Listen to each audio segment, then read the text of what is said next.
soyons tous les bienvenus ce matin dans la présence du Seigneur. C'est encore une joie, un privilège, un honneur que nous puissions encore être admis dans la présence du Seigneur. La Bible déclare, heureux celui dont l'Éternel admet dans sa présence. Et nous bénissons le Seigneur aussi pour ces moments de qualité que nous venons d'avoir, d'adoration, de louange, de contemplation. Que toute la gloire lui revienne. Alléluia. Je crois que ce dimanche est quand même un dimanche particulier. Pourquoi? Parce que nous voulons aussi nous réjouir encore ce matin avec les mariés. Donc le couple comment même.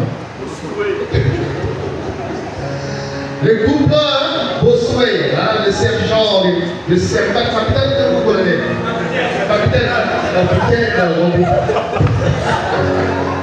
Le sergent Rodolphe. En tout cas, nous sommes dans la joie pour ce que le Seigneur a fait. Nous ne sommes pas comme le Seigneur pour ce qu'il a fait.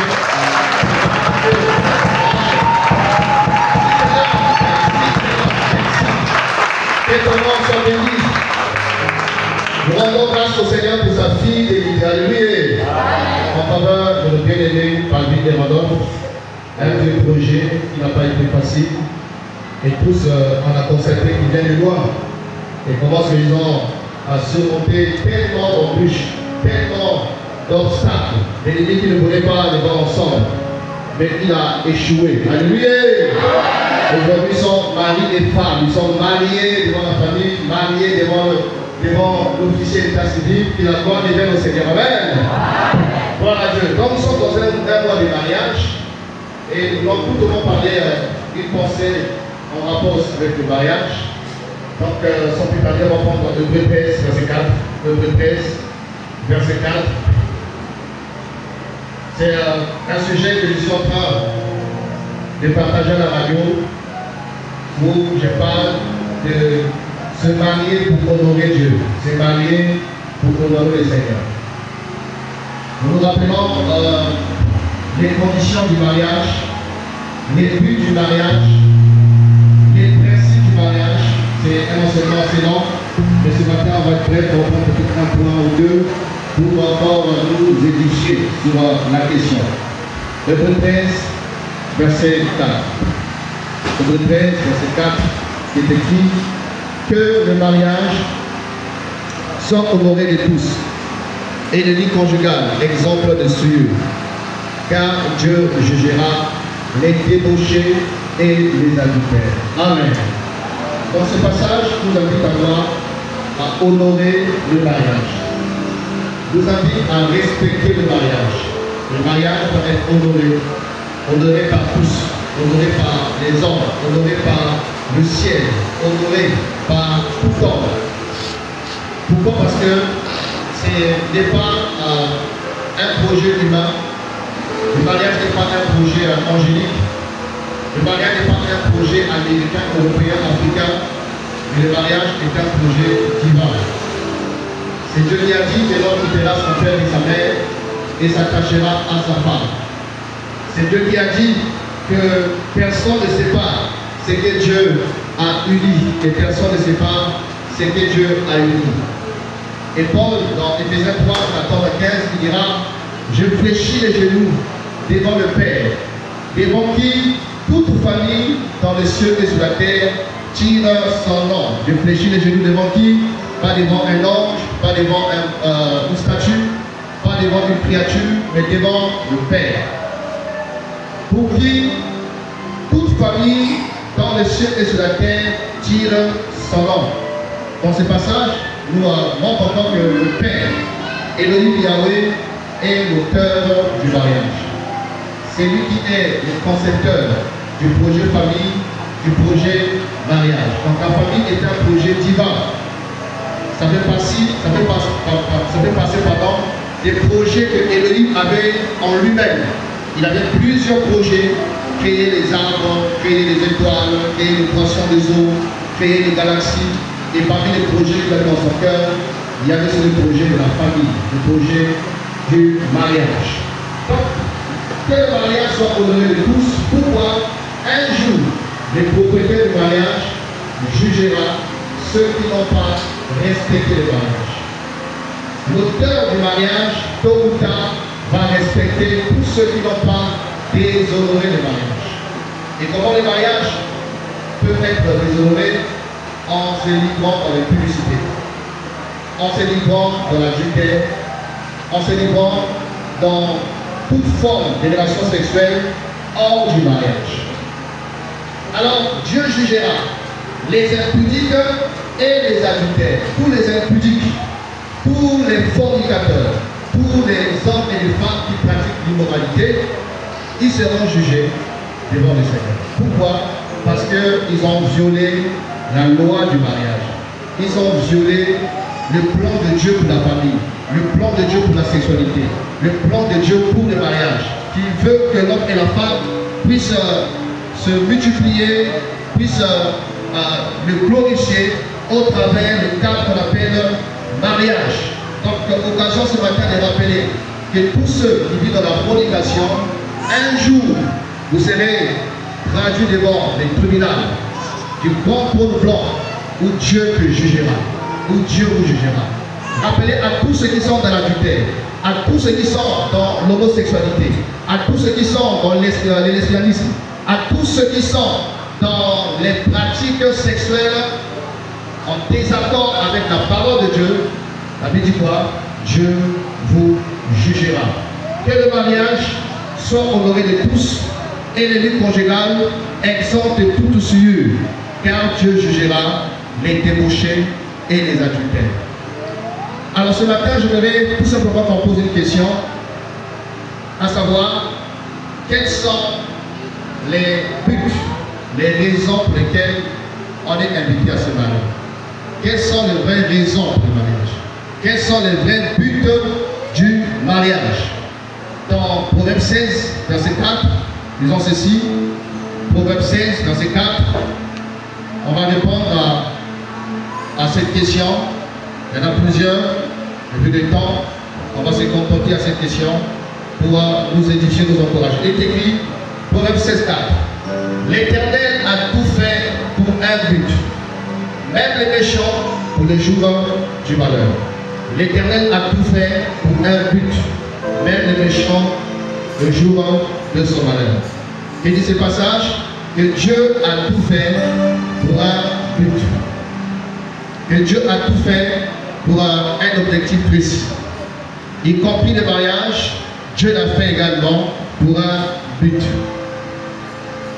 Un but dont les acteurs, les partenaires sont invités à connaître.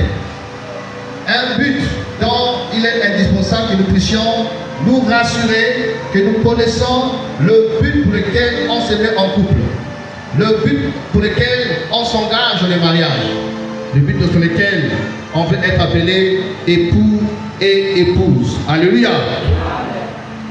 Et je crois que pour nos bien-aimés en ordre et pas vie, ils connaissent les buts, pour ne pas dire les buts.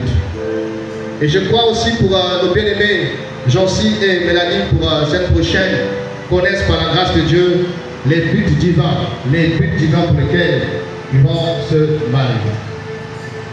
Alors, le premier but que je rappellerai ce matin, pour lequel nous sommes encouragés à nous marier, premièrement d'abord, c'est pour honorer Dieu. Alléluia.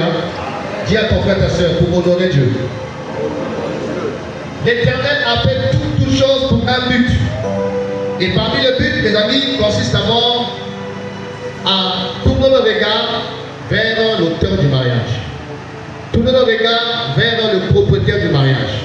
Tourner le regard vers celui qui a conçu, ce que j'aime souvent dire, le mode d'emploi. Le mode d'emploi. Car en toutes choses, il y a toujours ce qu'on appelle un mode d'emploi. Dans toute création, toute invention, il y a ce qu'on appelle un mode d'emploi. Dont les usagers sont invités à connaître, voilà, comment la chose doit être utilisée. Et connaître comment est-ce que la chose fonctionne ou doit être utilisée n'est pas suffisant. Il faut aussi appliquer ça. Il faut aussi se conformer. Alléluia.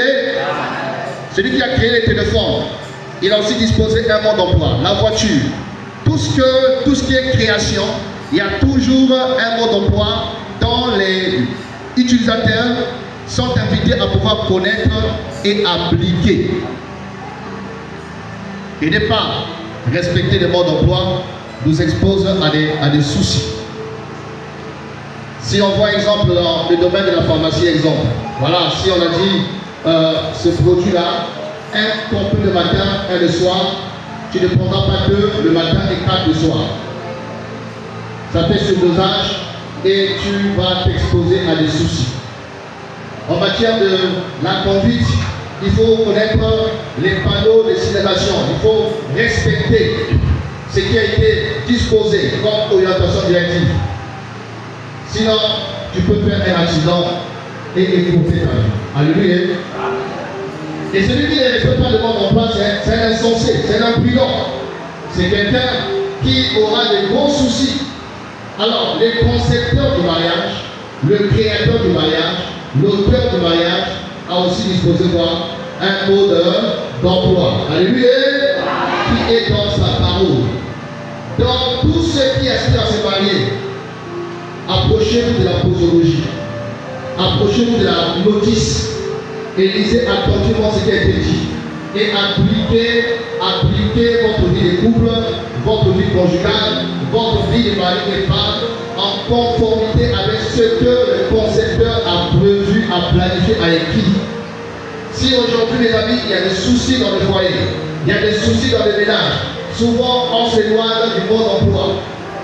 On ne peut pas appliquer ce que le concepteur a disposé, arranger les choses pour une jouissance de la chose, pour une satisfaction du produit que nous voulons consommer. Alléluia. Premier but, les amis, nous invite à honorer Dieu. La motivation principale qui doit amener quelqu'un à se marier, c'est d'abord pour glorifier Dieu. Amen. Glorifier le Seigneur, honorer le Seigneur en respectant sa parole, en respectant les principes, en respectant les consignes, en respectant ce qu'il a planifié, mis en place comme enseignement, manière de faire. C'est important. Dans Malachie 1, 6, je disais, un fils honore son père. Un fils honore son père. Si je suis père, où est l'honneur qui m'est dû? Si je suis père, où est l'honneur qui m'est dû? Donc Dieu réclame l'honneur qui lui revient. Dieu réclame l'honneur qui lui appartient. Parce qu'on peut se marier pour plusieurs motivations, pour plusieurs raisons, souvent parfois qui sont loin de la pensée de Dieu, loin de sa vision, loin de ce qui est écrit par rapport au monde. Les gens qui se marient pour concurrencer, les gens qui se marient par pression, tellement la pression, alors au nom de la pression, on s'engage le mariage. Les gens qui se marient seulement parce que l'âge avance. Puisque l'âge avance, alors que voilà, tout d'un coup, je vais trouver un partenaire pour le mariage. Et les gens qui se marient par intérêt, comme le frère est à total, alors là, la banque, là, le compte bancaire sera garni, les congélateurs sont remplis. Alléluia. Et les gens qui se marient, les amis, pour l'orgueil personnel, pour fuir la pression parentale, pour aussi qu'on dise qu'il est madame, il est monsieur. Le Seigneur n'a aucune part dans son engagement, aucune part dans sa motivation, aucune part dans les motifs pour lesquels il s'organise, se bat pour se marier. Se marier pour honorer Dieu d'abord, glorifier le Seigneur. Faire sa joie, réjouir son cœur, faire sa volonté. Alors si c'est pour honorer le Seigneur, on sera complet d'aller vers lui. Amen. D'aller vers lui. S'asseoir à ses pieds. Vous dites, Seigneur, moi je voudrais les marier. J'ai besoin que tu me conduises. J'ai besoin que tu m'éclaires. J'ai besoin que tu m'aides dans mes choix. J'ai besoin, voilà, que tu m'appelles. On va vers le Seigneur afin qu'il puisse nous conduire dans notre projet de mariage. Se marier pour honorer Dieu, pour glorifier le Seigneur. Deuxième but, pour le mariage, se marier pour former une famille spirituelle dans laquelle sortiraient des disciples, dans lesquels sortiraient des hommes, des femmes, des frères, des enfants qui vont glorifier le Seigneur. Donc se marier pour former une famille de Dieu sur la terre dans lesquels sortiraient des amis, des adorateurs, des ouvriers et des disciples. Je me rappelle, pendant que on était au point d'accouchement avec Loïs, j'avais laissé à l'hôpital avec Laurent Pesca pour aller chercher la cartouche. Et dans le bus, pendant que je devais les gens de l'hôpital, j'entends dans mon oreille, Papa Richard, Papa Richard. Et je suis qu'elle a accouché. Quand j'appelle, on dit, oh, elle a accouché. Il me dit, tu es le nouveau père. Et sachez-le, que les enfants que je vous envoie dans ces camps de la femme, ce sont des soldats, ce sont des ouvriers que je vous envoie. Prenez soin de les encadrer, prenez soin de les former, prenez soin de leur communiquer toutes les bases nécessaires afin qu'ils soient des acteurs pour mon royaume. Le pasteur Paul dit ça ce matin. Alléluia. Et nous avons une responsabilité de préparer nos enfants à devenir des ouvriers efficaces, des acteurs dans le royaume du Seigneur. Quand le Seigneur appelle Abraham, avant qu'il ne puisse détruire ce monde, il m'a dit, cacherai-je à Abraham ce que je veux faire? Et il m'a dit des choses intéressantes par rapport à notre aîné Abraham, le père de la foi. Nous sommes dans Genèse 18, je crois bien, rapidement, je vais lire ça. Genèse 18, verset 17. Or l'Éternel avait dit, cacherai-je à Abraham ce que je veux faire? Abraham deviendra certainement une nation grande et puissante. Et en lui seront bénies toutes les nations de la terre. Car je l'ai choisi afin qu'il ordonne à ses fils et à sa fille et à sa famille, après lui, de garder la voie de l'Éternel, en pratiquant la justice et les droits. Ainsi l'Éternel accomplira pour Abraham ce qu'il avait dit à son sujet. Donc il dit, je l'ai choisi afin qu'il ordonne à ses fils et à sa famille, après lui, de garder la voie de l'Éternel en pratiquant la justice et le droit. Alléluia. Donc Dieu dit que Abraham a été choisi afin de former une famille où sortiraient des fils et des filles, des hommes et des femmes qui craignent Dieu, qui adorent Dieu et qui servent le Seigneur. C'est pourquoi nos familles, nos foyers sont censés être des églises en miniature. Amen. Des églises en miniature. Former nos enfants à servir le Seigneur, à aimer le Seigneur, à craindre Dieu très tôt.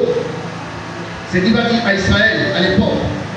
Dans Deutéronome 6, je dis rapidement ceci.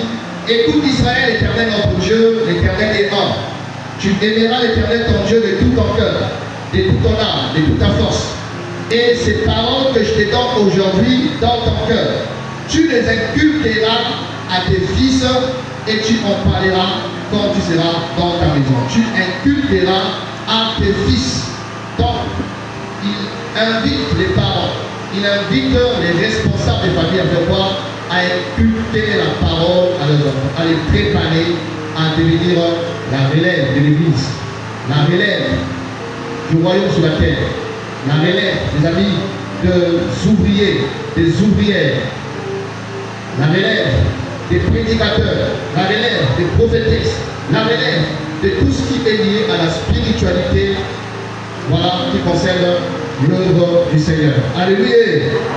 Donc, se marier pour honorer Dieu, pour la gloire de Dieu, se marier pour former une famille spirituelle, une famille selon Dieu, où sortiraient des ouvriers, des adorateurs, que nous avons la charge d'encadrer le fond.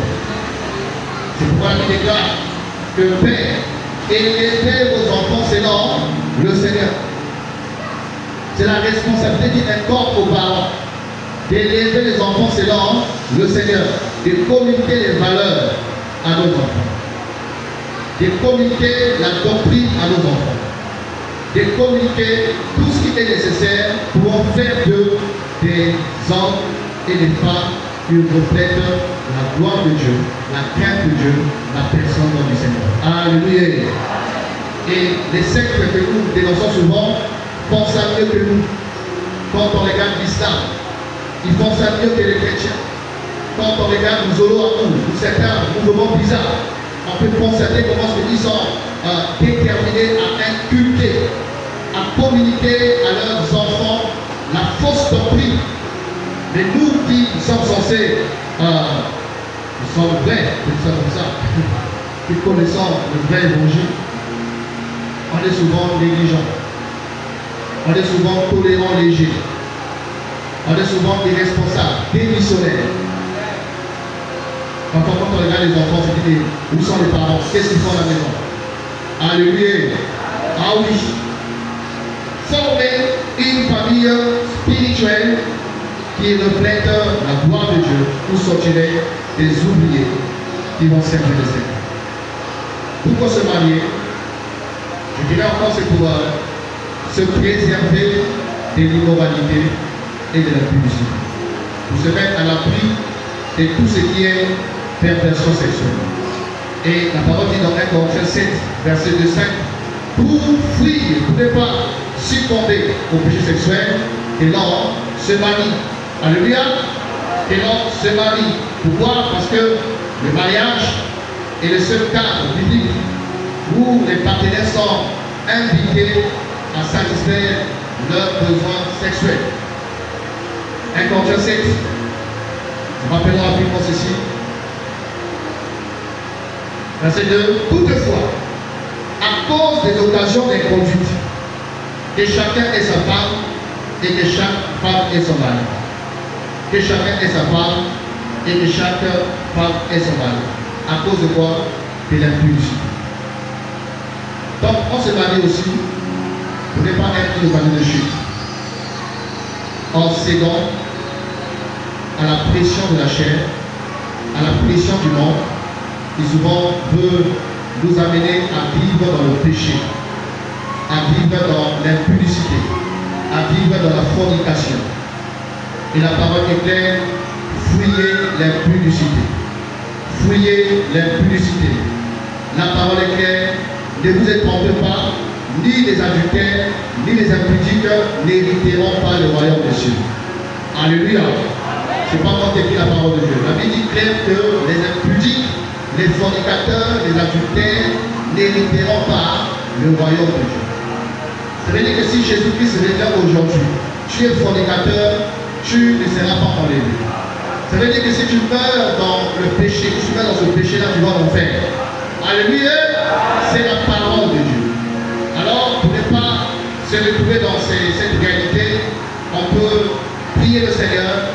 Si ce mois-ci, les conditions sont remplies, comme j'ai dit que je ne veux pas une question, il y a d'autres questions qu'on peut se répondre. Quelles sont les conditions remplies? Qui est aussi la maturité, être mature? Voilà, beaucoup de choses qu'on peut rappeler. Mais ce matin, disons ceci, qu'on se marie pour honorer Dieu.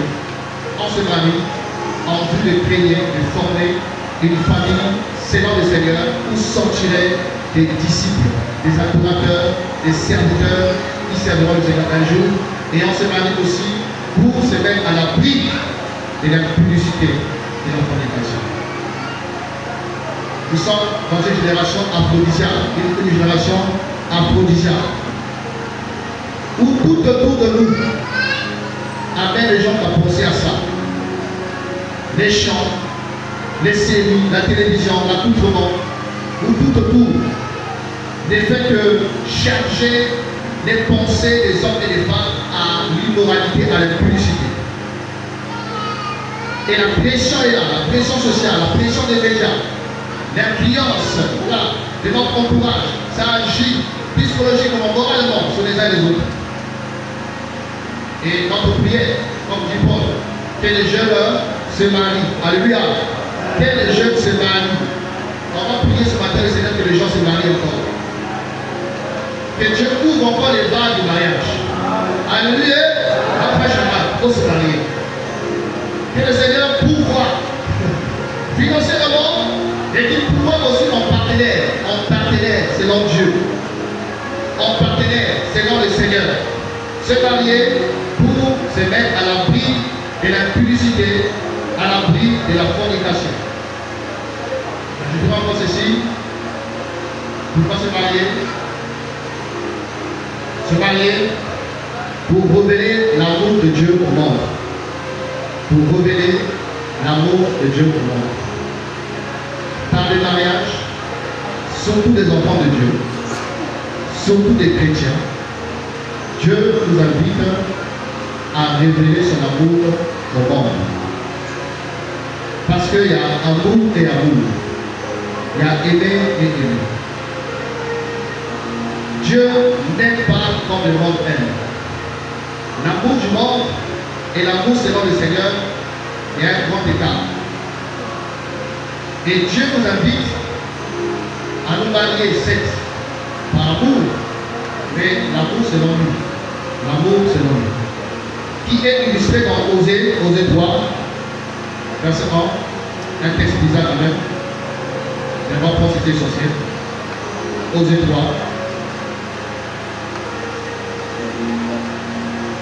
Osée. Quelqu'un n'a pas tenu pour nous? Osée 3, verset 1. Oui.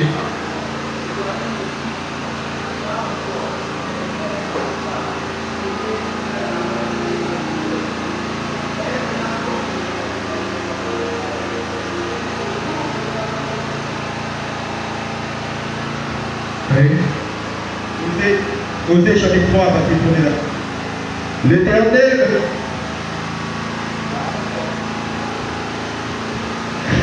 L'Éternel me dit, va encore, et aime une femme aimée d'un amant et adultère. Aime-la quand elle...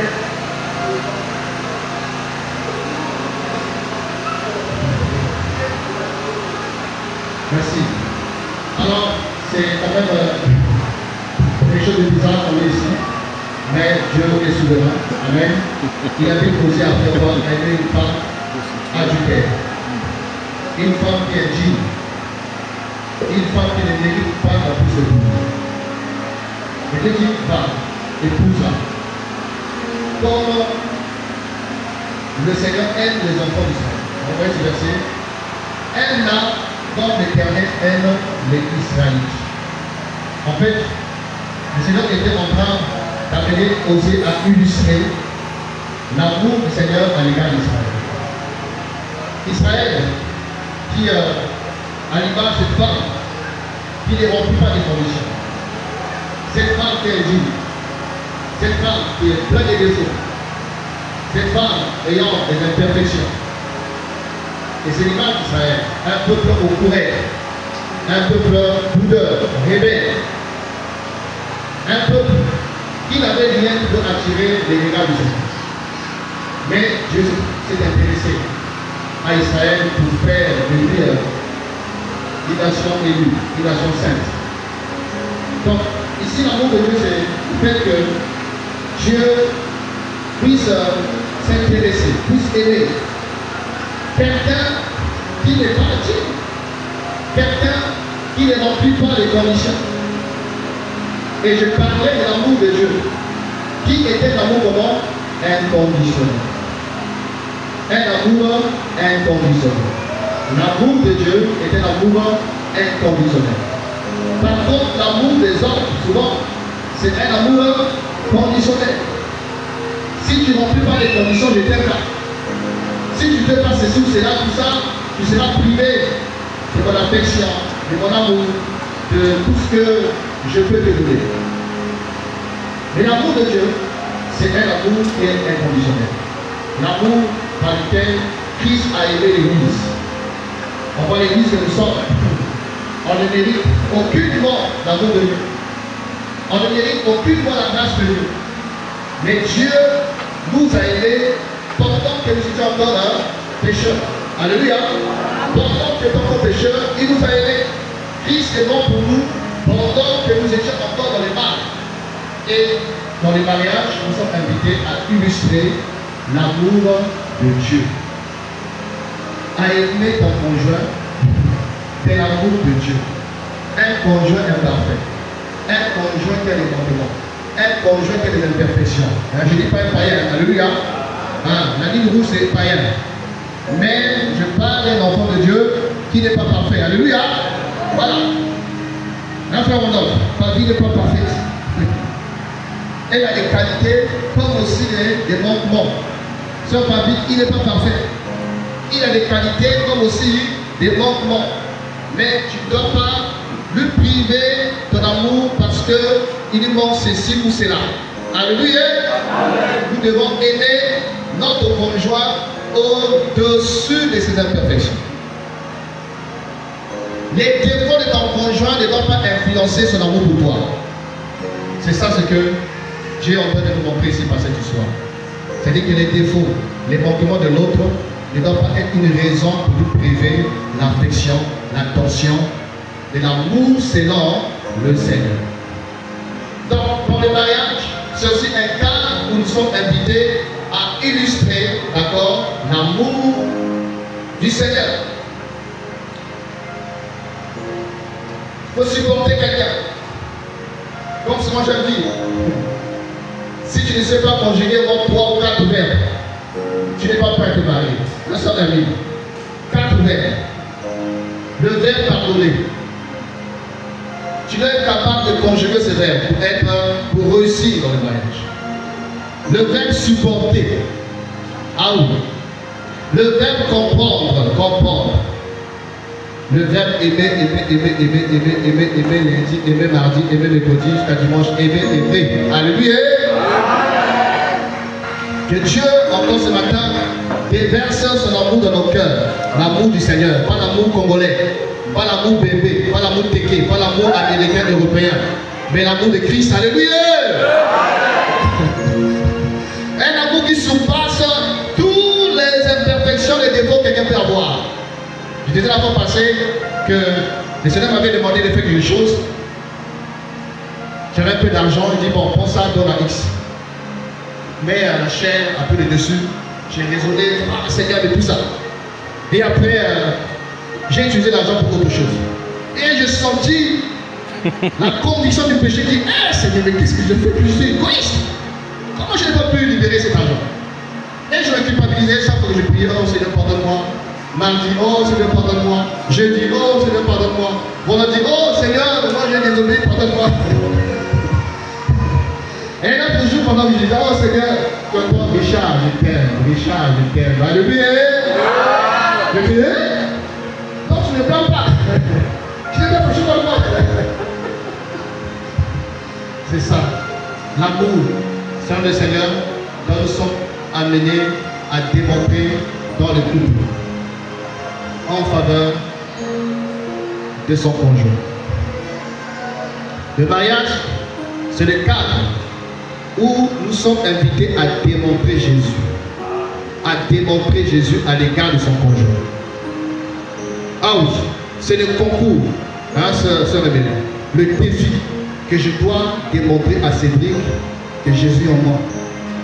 Je dois démontrer à ma femme que je suis converti. Amen. Je dois démontrer à mon époux que je suis un enfant de Dieu. Amen. Je dois démontrer à mon conjoint que Jésus a changé ma vie. Amen. Alléluia. On m'a appelé à démontrer Christ. Christ c'est quoi? Christ c'est l'amour inconditionnel. Aimer d'un amour inconditionnel. Christ c'est quoi? Christ c'est la miséricorde. La miséricorde c'est le fait de ne pas rendre à quelqu'un selon ce qu'il mérite. Ne pas rendre à quelqu'un selon ce qu'il mérite. Et dans le mariage, nous sommes invités à démontrer Christ par la miséricorde. Christ, c'est la grâce. La grâce, c'est le fait de donner à quelqu'un quelque chose qu'il ne mérite pas. Une chose qu'il ne mérite pas, mais tu lui donnes ça. C'est la grâce. Et dans les mariages, homme comme femme, époux comme épouse, on doit démontrer l'amour, on doit démontrer la grâce, on doit démontrer la miséricorde, on doit démontrer la compassion, on doit démontrer la maîtrise de soi, tout ce qui est lié au fruit de l'esprit. Alléluia.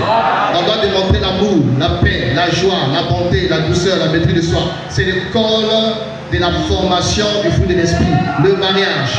C'est là où le fruit de l'esprit est censé se développer. Parce que le mariage, frère Rodolphe, va commencer à te révéler ta vraie identité. Si je ne te connaissais pas assez, parfois tu pensais de te connaître, mais la vie de couple, la vie à deux, va commencer à te révéler des choses que tu ne devrais pas entendre. Parfois tu as l'impression d'être doux. Mais quand tu rentres à l'intérieur, tu souris. Comme un frère me disait, ce jour-là, ma femme est tellement énergique.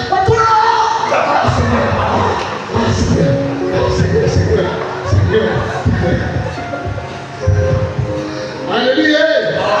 Mes frères, si tu ne veux pas, tu peux devenir boxeur dans les mariages. Ah oui? Ah oui? Le vrai caractère qui était enfui caché là, ça remonte à la surface. Tu prends conscience comment est-ce que tu es égoïste. Alors quand tu découvres cette imperfection, ça t'amène encore à la croix, à prier le Seigneur, afin qu'il poursuive en toi son œuvre de transformation à l'image de Jésus. Alléluia. Des transformations de façon à ressembler à Jésus. Donc, on se marie pour honorer le Seigneur, pour le glorifier, parce qu'il est l'auteur du mariage, le propriétaire. On se marie pour former une famille dans laquelle sont gérés des ouvriers, des serviteurs, des adorateurs qui adorent le Seigneur en l'esprit en vérité. On se marie pour se mettre à l'abri de toute pratique sexuelle en désaccord avec la parole de Dieu. On se marie pour illustrer, pour révéler l'amour, voilà, l'amour de Dieu au monde. On se marie aussi pour illustrer le mariage entre Christ et l'Église. Le mariage est l'illustration, la représentation de l'union entre Christ et l'Église. La Bible commence par un mariage et s'achève par un mariage. La Bible commence par le mariage entre Adam et Ève, qui sont des types de notre Seigneur Jésus-Christ et de son Église, Adam et Ève. La Bible déclare que dans 1 Corinthiens 4:45 que Adam était le premier, enfin le premier Adam et dernier Adam. Et Adam était une image de Christ, un type de Christ.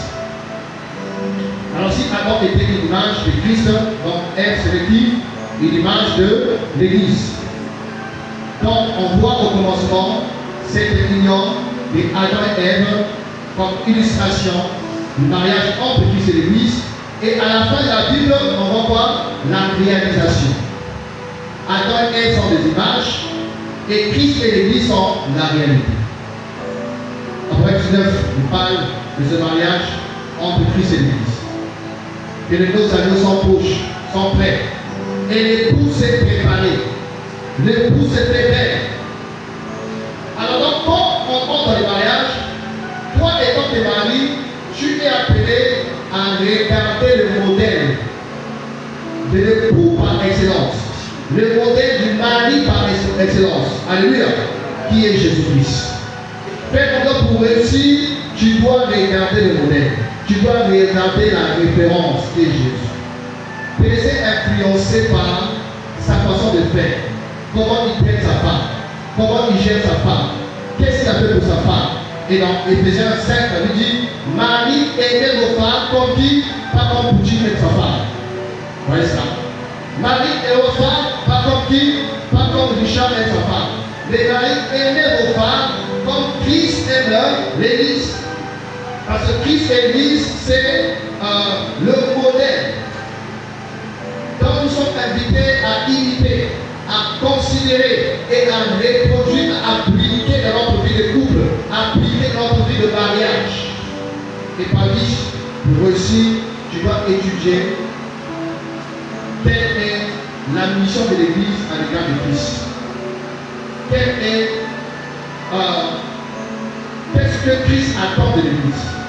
Qu'est-ce que l'Église est censée faire pour Christ? Et par là, tu comprendras aussi les rôles qui t'incombent étant tes épouses, les rôles qui t'incombent étant tes femmes. Alléluia. Donc, notre couple devrait être le reflet de la parole, le reflet de la doctrine, le reflet de l'enseignement biblique, le reflet des Écritures. Notre famille devrait être le reflet de la parole de Dieu. De façon que chaque partenaire, il doit connaître sa place, il doit connaître ses responsabilités, il doit connaître ses devoirs et ses droits, et chacun doit être à sa place en train de jouer le rôle qu'il est déchu. Alléluia. C'est important. L'illustration de Christ et l'Église. Pour finir, on se marie aussi pour maintenir l'ordre social. Le but du mariage, c'est aussi pour maintenir l'ordre social. Et qu'est-ce que je veux dire par là, l'ordre social? L'ordre social qui est fondé, bâti sur le principe de l'autorité et de la soumission. Le principe, frère Azaf, de l'autorité et de la soumission. C'est un principe qui favorise l'ordre dans les relations, dans la famille, dans l'église, dans la nation, dans une administration, dans un service.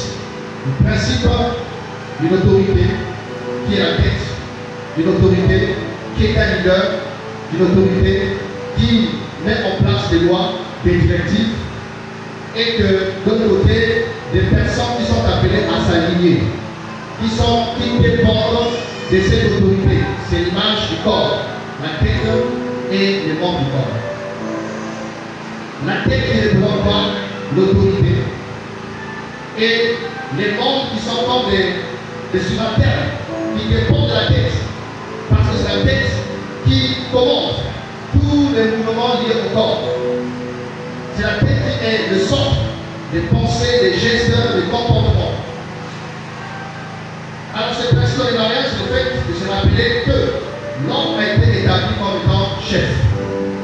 L'homme a été établi comme étant la tête. Et la femme est invitée à quoi? À se soumettre. Femme, soyez soumise comme Christ, comme l'Église est soumise à Christ. Si ce principe des amis n'est pas respecté, donc pour Dieu, il y aura des ordres. Il n'y a pas de capitaine dans un bateau. Il n'y a pas encore de président dans une nation. Comment? Il n'y a pas de commandement dans un navire. Voilà. C'est un principe qui favorise l'équilibre, la stabilité et l'ordre dans le mariage et aussi dans la société. On dit souvent que là où il n'y a plus de loi, parce qu'il fait les lois, c'est l'autorité. Là où il n'y a plus de loi, régnera quoi? L'anarchie et le désordre. L'absence de loi favorise le désordre dans une société, dans une nation, même dans l'église. Le principe aussi est là. Les anciens sont établis pour conduire, sont établis pour diriger. Et la Bible dit, respectez les anciens, obéissez à vos conducteurs. Obéissez à vos conducteurs. Aussi longtemps que ce qu'ils enseignent ou disent sont en harmonie avec la parole. Alléluia. Donc si ce principe n'est pas appliqué, il y aura des désordres. Donc dans les mariages également, c'est un lieu. Parmi le but, Dieu veut aussi maintenir l'ordre social qui est bâti sur le principe de l'autorité et de la soumission. L'occasion encore de les rappeler à nous les hommes. L'occasion encore de les rappeler ce matin à tous les femmes mariées. Que chacun soit à sa place. dans son couloir et qu'il respecte aussi les responsabilités de l'autre. Tout l'important, c'est connaître sa place dans le foyer. Alléluia. Mes sœurs, la parole déclare que c'est l'homme qui a été créé le premier. Out. Qui fait allusion à quoi? À sa position de chef, de leader et de conducteur. Et la soumission, c'est le fait de reconnaître la position de l'homme dans le foyer. La soumission de la femme commence par la reconnaissance de la place de l'homme dans le foyer. Et reconnaître que l'homme a été créé pour être leader, a été créé pour être chef, a été créé pour être la tête. Ça doit commencer par là. Et la soumission aussi, c'est le fait de collaborer volontairement à la direction de la tête. C'est une collaboration volontaire. Tu coopères avec ton mari, tu collabores avec ton mari. Ça n'a rien à voir avec la tyrannie, avec la domination, avec la dictature. Mais c'est une coopération volontaire à la vision que le mari, les amis, a mis en place par rapport au fonctionnement et la gestion du foyer. On accepte parce que je reconnais la position qu'il est échu étant des hommes. Et je m'adhère, et je collabore, et je coopère, et je m'allie aussi longtemps que la volonté de la terre est en harmonie avec qui? Avec Christ. Voilà ce que Paul dit dans 1 Corinthiens 11. Je lis par là. 1 Corinthiens 11, verset 3. Je veux cependant que vous le sachiez. Christ est le chef de tout homme. L'homme est le chef de la femme. Et Dieu est le chef de Christ. Amen. Dieu est le chef de Christ. Alors Christ est soumis au Père. Christ est le chef de l'homme. Alors l'homme est soumis à qui? À Christ. L'homme est le chef de qui? De la femme. Et la femme est soumise à qui? À l'homme. C'est ça le principe de la dualité entre l'autorité et les amis, la soumission. Reconnaître la face de l'homme et collaborer, coopérer volontairement. Alléluia. Gloire au Seigneur. On va poser une question. Est-ce qu'on doit poser la question? Est-ce qu'on a posé la question? Bien. La séance, on a répondre. Allez-y. Séance et questions. On va chuter. Donnez les doigts à maman, à la soeur.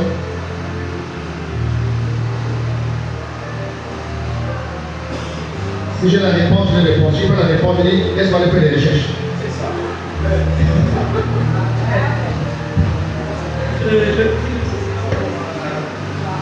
Matin, c'est vraiment et On s'exprime, hein? On continue à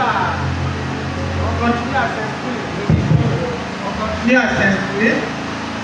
Donc, je disais que je bénis le Seigneur. Ça a tendance à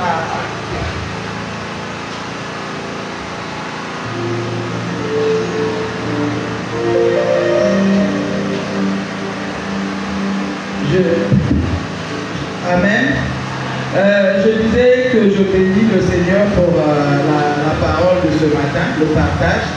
C'est très profond parce qu'on continue à s'instruire. Bien que bientôt 17 ans de mariage, il y a des choses que je viens encore d'apprendre. Donc, ma question se tient à ce que vous avez dit que l'homme est le chef, c'est lui le leader de la famille, c'est lui le responsable. Mais que moi, ma question, en fait, quand on a affaire à un homme chrétien, mais irresponsable, qui ne prend pas ses responsabilités dans la maison, dans le foyer, qui désiste à son rôle de chef, en ce moment-là, que faire? Parce que même quand on a besoin de lui pour l'éducation des enfants, il n'est pas là. Aux heures où il devait lui fermer la porte, il n'est pas pas là. Parce qu'on est à 1h, 2h, 3h du matin, l'homme marié n'est pas là. Il n'est pas à la maison. Chrétien, hein, il n'est pas là. Et c'est vous qui faites tout. Il a un salaire. Et il n'est pas là. Quand je dis il n'est pas là, ça veut dire financièrement, il ne fait pas cas aux responsabilités de la maison. La popote et tout. Et c'est la sœur qui fait. En ce moment-là, cette sœur-là, humainement, ou même s'il faut le dire spirituellement, aura toujours cette force d'être soumise où ce frère va toujours porter ce chapeau de capitaine ou de leader dans la famille, dans le foyer. C'est là ma question. D'accord. Bravo Seigneur. Alors, quand on regarde le passage de Éphésiens 5, on peut tirer la vérité sur les attitudes des conjoints. La Bible dit d'abord que Marie aimait vos femmes. Aimer là, c'est beaucoup de choses. Aimer sa femme implique beaucoup de réalités. Aimer, ce n'est pas seulement les paroles en l'air. La Bible déclare n'aimer pas seulement en parole, mais aimer par les actes. Parce que le vrai amour, c'est par les actes qu'on le demande. Dieu a tant aimé le monde, il a fait quoi? Il a donné. Donc quand on aime, on doit démontrer son amour. L'amour, ce n'est pas des blabla. L'amour, c'est un comportement. L'amour, c'est une attitude. L'amour, c'est une responsabilité. L'amour, c'est une façon de vivre. Vous voyez ça. Alors, moi, je pense que si on commence d'abord à demander à l'homme d'aimer sa femme, pourquoi? Parce que quand une femme se sent aimée, ça facilite la soumission. Je ne dis pas qu'on doit être soumise seulement quand le mari aime. Quand le mari joue son rôle, ne pas dire remplir ses conditions. Et que la soumission, on la pratique à cause du Seigneur. C'est-à-dire que la femme doit être soumise à son mari à cause d'abord du Seigneur. Elle est faite d'abord à cause du Seigneur, pas d'abord à cause de son mari. Mais d'autre part aussi, là où le cœur est arrosé par l'amour, ça va faciliter aussi quoi? La solution. Donc, occasion aussi d'encourager aussi les maris à être mariés, les époux à être des époux. Vous voyez ça? Parce qu'une femme aimée, une femme qui reçoit l'attention, une femme qui se sent à sa place, c'est difficile, en moins que ce soit possédé. C'est difficile que cette femme puisse avoir des problèmes de solution. Alors, c'est pourquoi je dis que c'est tout un ensemble d'enseignements qui est lié. Je pourrais aborder ce point-là quand je parle des conditions du mariage. Les conditions du mariage, où j'insiste sur la maturité, l'avant-mariage et la maturité. Parce que beaucoup de gens se sentent mal mariés. Vous voyez, quand on se marie mal, ça finit par nous rattraper une fois dans le mariage. Et souvent, moi quand j'interviens, même généralement une église m'a invité, je prends le temps de commencer l'enseignement par ce qu'on appelle l'avant-mariage. La vie qu'on est invité à mener, des choses qu'on doit savoir avant de se marier. Parce que le mariage ne commence pas, la préparation ne commence pas quand tu as un fiancé. Même pendant ta vie de célibat, tu es encore seul. Tout ce que tu fais, tout ce que nous faisons, étant célibataires, aura tôt ou tard des répercussions dans la vie conjugale. Alors s'il y a des issues pareilles, je pense que, étant que femme, fais attention à ton mari. Rappelle-lui ses responsabilités. Rappelle-lui ses devoirs avec amour, avec douceur, sans lui manquer de respect. Ah chérie, putain, j'ai constaté ça. C'est pourquoi on encourage beaucoup à voir au dialogue. Dialoguer.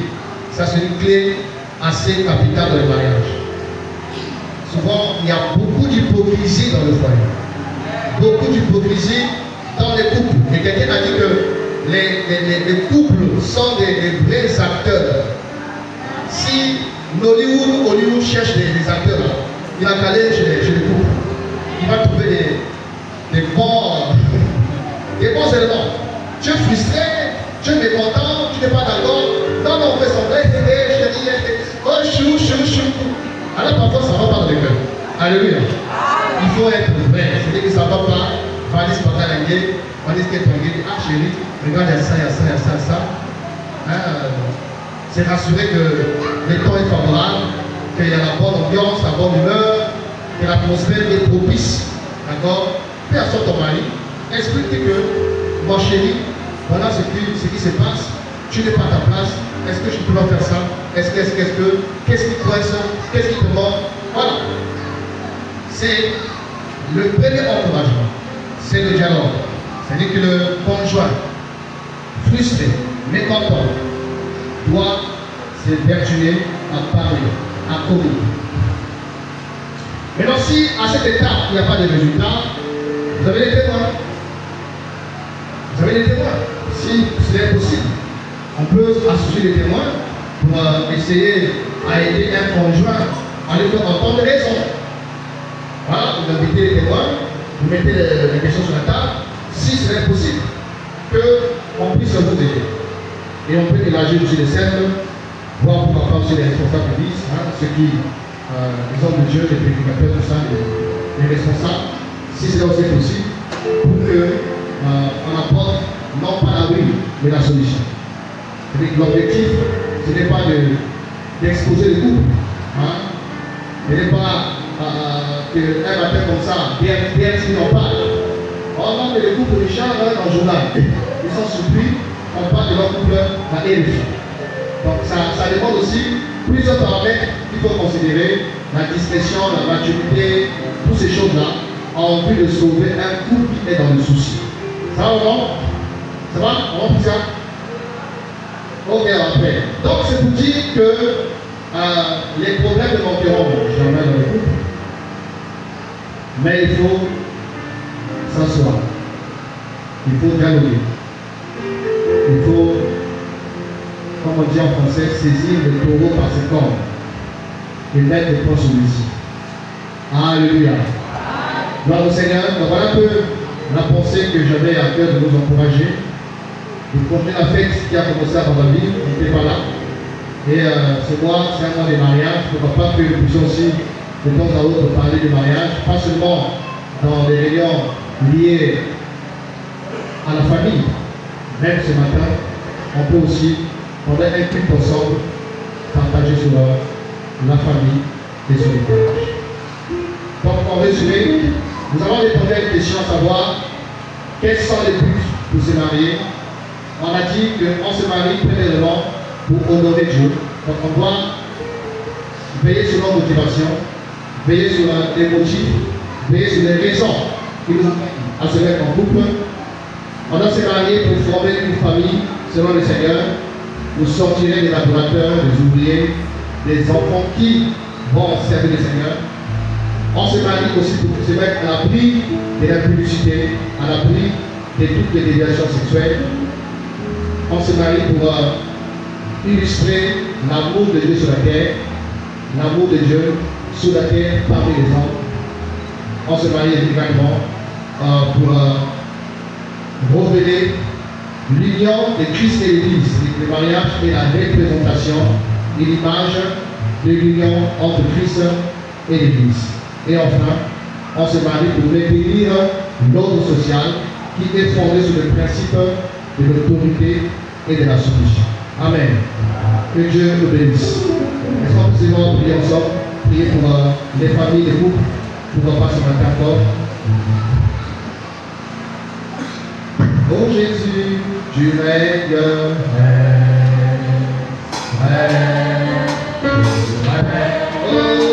pour l'enfant règne.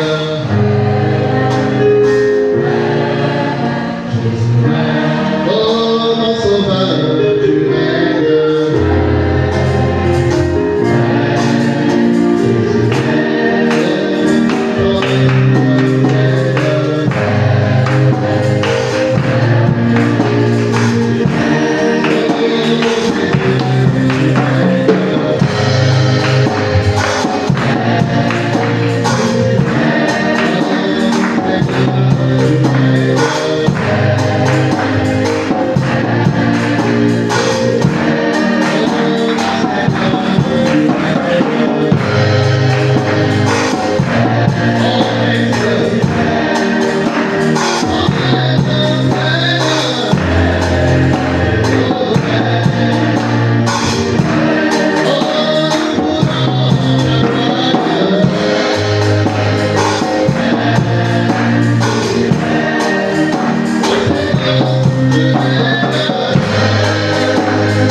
as assisté.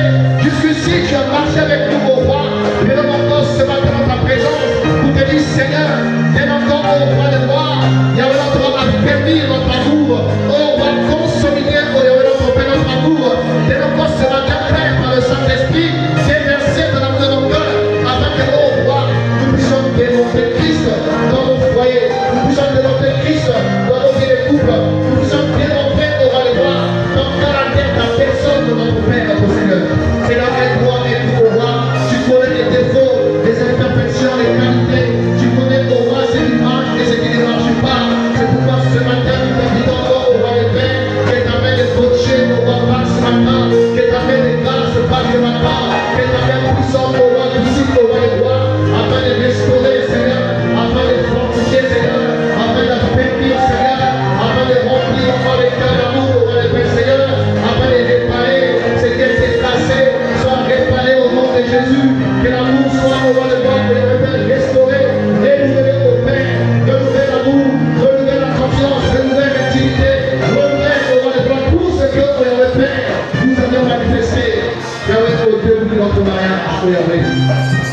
Les enfants ont des actes, Seigneur. Nous prions, au roi de gloire, afin que nos foyers soient, oh roi des églises familiales, Père.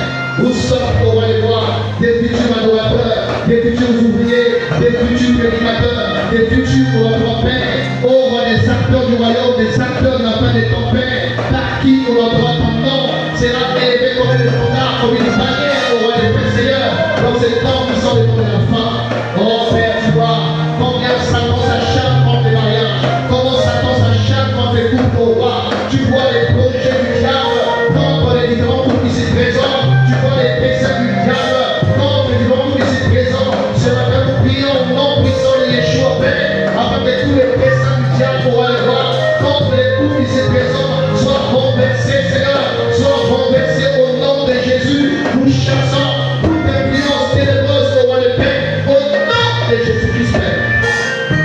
Que ta main restaure, que ta main fortifie, que ta main remplisse, Père, dans le nom puissant de Jésus-Christ. Exauce les prières qui montent vers toi dans les différents coups du papa. Tu entends les cris, les prières de cette épouse, tu entends les cris, les prières de cet époux, tu entends les prières de cet époux, tu entends les prières de ce mari, de cette femme. Seigneur, exauce au roi les prières individuelles, les prières en couple pour notre Père. Nous prions notre Seigneur afin que l'exaucement puisse localiser chacun, l'exaucement puisse localiser au roi de gloire chaque conjoint ici présent pour la gloire de ton Seigneur Père, au nom de Jésus-Christ Nazareth, au roi de gloire.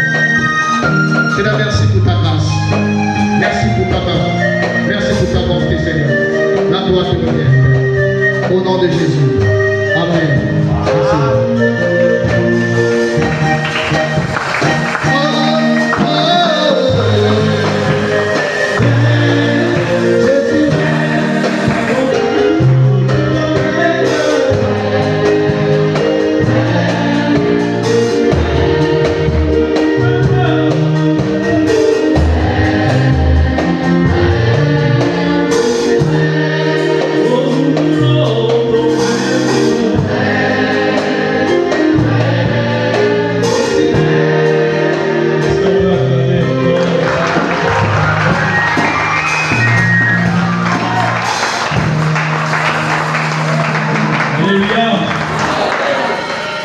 Alors le Seigneur a fait son œuvre ce matin, qu'il soit encore béni. Alléluia. Alors, on a dit, on a appelé ce matin que c'est un mois de mariage. Nous avons déjà un mariage qui se prépare la semaine prochaine. Nous voulons ce matin, pour ceux qui ne les connaissent pas, vous présenter le couple qui va se marier samedi.